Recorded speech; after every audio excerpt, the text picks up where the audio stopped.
Какво става, хора? Аз съм Ферксай и днеска ще ви покажа как да станете по-добри на BTC. В принцип знаете, че каналът ми е на английски и снимам на английски, ма просто видях, че нашето комюнити, което по принцип си е било винаги в под PvP-то, заради Бъдър практиса, че поставяха UC Meetup, нашата токсик комюнити навлиза в BTC-то и като цяло ще му позволя да навлезе. Даже ще ви покажа как да станете по-добри, така че аз мисля горе-долу, че съм един от добрите BTC играчи в България. Защото по принцип съм бил Emerald 4. В митъпа мисля, че съм нещо като Emerald 1, нещо такова. Като цяло това ще бъде как да станете по-добре на BTC. Не как да станете добри на UHC. Ако искате как да станете добри на UHC, т.е. като на хостът UHC да отидете и да печелите, понеже аз имам 4 победи. Напишете в коментарите и да, нека да започнем в клипа. Сега първи съвет е родът. Рода е нещо, което по принцип вие трябва да усъвършенствате. И той идва с опит на играенето. Като цяло, рода, преди да вземете всеки хит, трябва да родвате. Освен ако не сте в стрейт лайн битка, което и двамата джитъра кликвате яко и се опитвате да спечелите. При гапо го използвате само когато той е пригапнал и вие пригапвате и стреляте няколко шута, така че да имате хелт адвенедж. Той пич може да играе с рода. Аз много се осрах.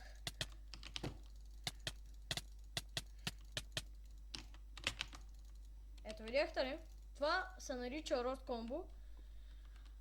Когато той тръгва да ви бие, нали, вече си е направил рода и започва, нали, да ви критатва. Вие го бутате с рода и така буквално той започва да лети. Така че намалете се стил с рода, може да сте много родващи. Какво значи това? Да родвате, буквално да го роднете 3 пъти и след това да го критнете и да започнете комбото си. Може да кажем родвате, стапвате, след това докато сте скочили род и критвате, не знам, има различни начини за род. Така че рода е най-важното нещо в BTC. Още едно важно нещо горе-долу.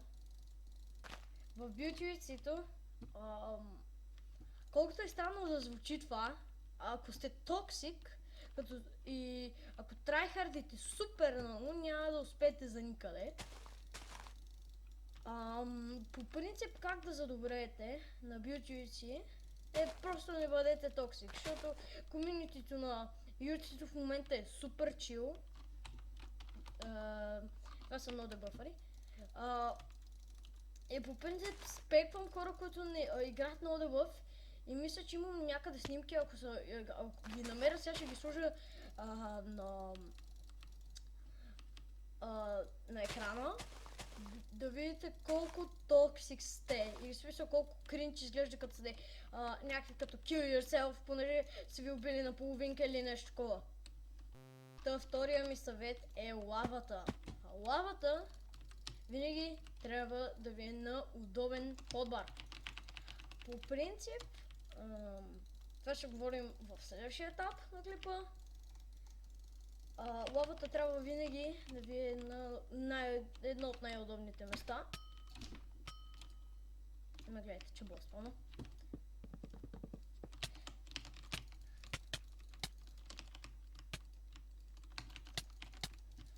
Ето, видяхте ли как го оцелих с лавата? Бързо трябва да се фликвате в лавата. Малко сега заради Shadow Play ми е много смут ейма. По принцип ми е лок ейм, ако знаете какво означава това. Така не трябва да си мислите лавата. Пускате лава само когато той тича към вас и вие сте се справили. Защото по този начин няма да се лавичосате сами. колкото и странно да звучи това.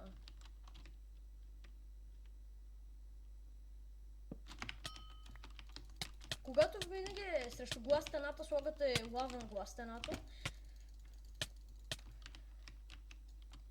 И не е задължително да правите CPS. Тук много е важен не има. Например, аз сега jitter кликвам 9 CPS, но по принцип си цъкам с 6 до 7. Така, сега може би най-важната част, едва ли най-важната част, но това са хоткиловете. Хоткиловете на хотбара ви и като цяло контролите ви. Това са едно най-важните неща. Така, в юицето по принцип, ако искате да трайхардите и да сте добри, не може да скролвате. Поне ако започнете да скролвате, въобще не използвайте и цифрите. Направо ще отидете на, не я знам, на стрелкичките и там цъкайте. А по принцип скролването, ако искате да сте добри, не е препоръчително. Така, сега ще ви дам пример с моите контроли. Първо, сложете си пръстите на средния пръст на W, безимания на A и показалеца на D. След това, я знам, с показалеца се опитайте да стигнете най-далечното число, колкото можете. Не се опитвайте да кажем да стигате до 9, колкото можете. Например, аз мога да стигнам до 5, но съм си ги направил на 4, защото 5 не ми е много удобно. И така, ето вижте сега, аз стигам да кажем до 4 и съм си направил така контролите. 1, 2, 3, 4, F, C, сайд бутон на мишката е това, button 5 и Q и E. Е това като цяло ми е много удобно да стигна до всеки един бутон, защото като цяло, като си видите UIC кита, имате само като 5 места горе-долу, които са ви удобни на цифрите и другите трябва да ги скролвате. А всичко това без хилинга, като цяло той не е важен, но като цяло всяко едно нещо трябва да стигате до него без скрол. Така че затова трябва да си направите и да си измислите като цял сетъп. Да кажем, може да си смените drop item, може да си смените F5, също то е задължително да си го сложите на някакъв по-удобен бутон. Така че направете си сетъп, повярвайте ми, от 1 до 9 не става. Тамата е Господ. В принцип ние се знаем с него и аз го помолих, нали, някой да извика хората да влязат на UIC Meetup и той като напише UIC Meetup, веднага влизат хората, защото са UIC Meetup. Сега ще покажете, горе-долу какво представлява. Много хора не знам каква им е логиката, специално Глосто и Майтрика, да не се обиждате, ама буквално не знам как сте решили така, буквално като ги клинъпна, понеже UIC Meetup горе-долу е до cleanup. Мисля, че тимвам. И не знам каква е тази логика, че тимвам, явно си тимвам.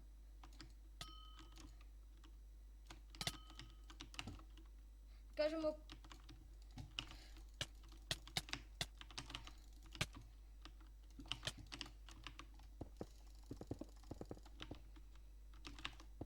момента яко ейма ми е прецакан.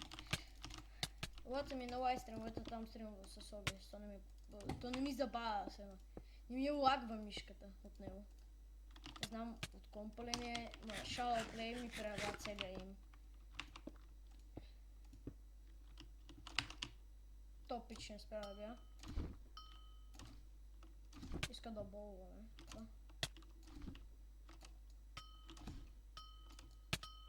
Аз каза, много ми е страшна серията на като болвам.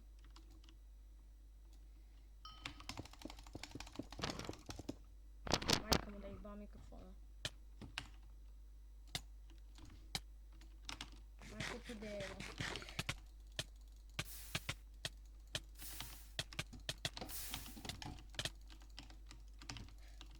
Ома.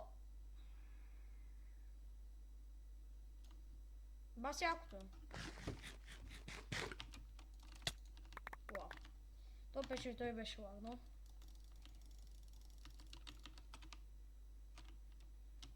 Извинявам се, ма трябваше да видя. Не знам, нещо в мита по нещо получават проблеми.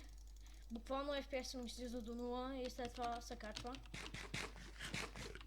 Я да ги клейнат на тия печури, сега ще кажа, че съм тимър. Ела бе.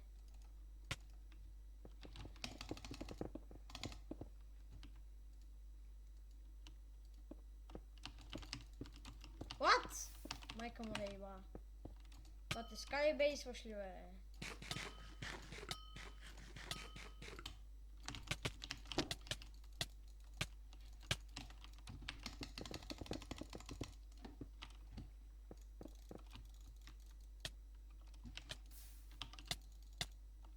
GG.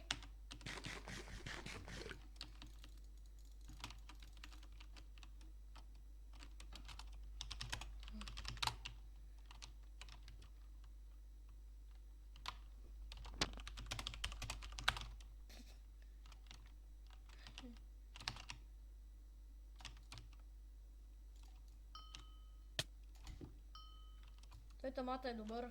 Като цяло. Той горе-долу знае как се играе UFC.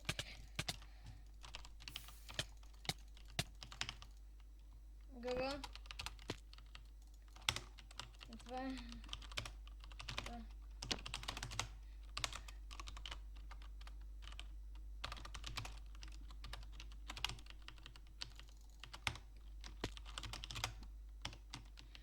Това е като цяло. Благодаря, че гледахте. Надявам се някой да е задобрял на биотрици. Ключът, не бъдете токсик. Моля ви, не разваляте UFC комьюнитито, защото по принцип хората тук са научил. Аз съм от него, не съм под PvP комьюнити, така че благодаря, че гледахте. Аз бях Фирксай и довиждане.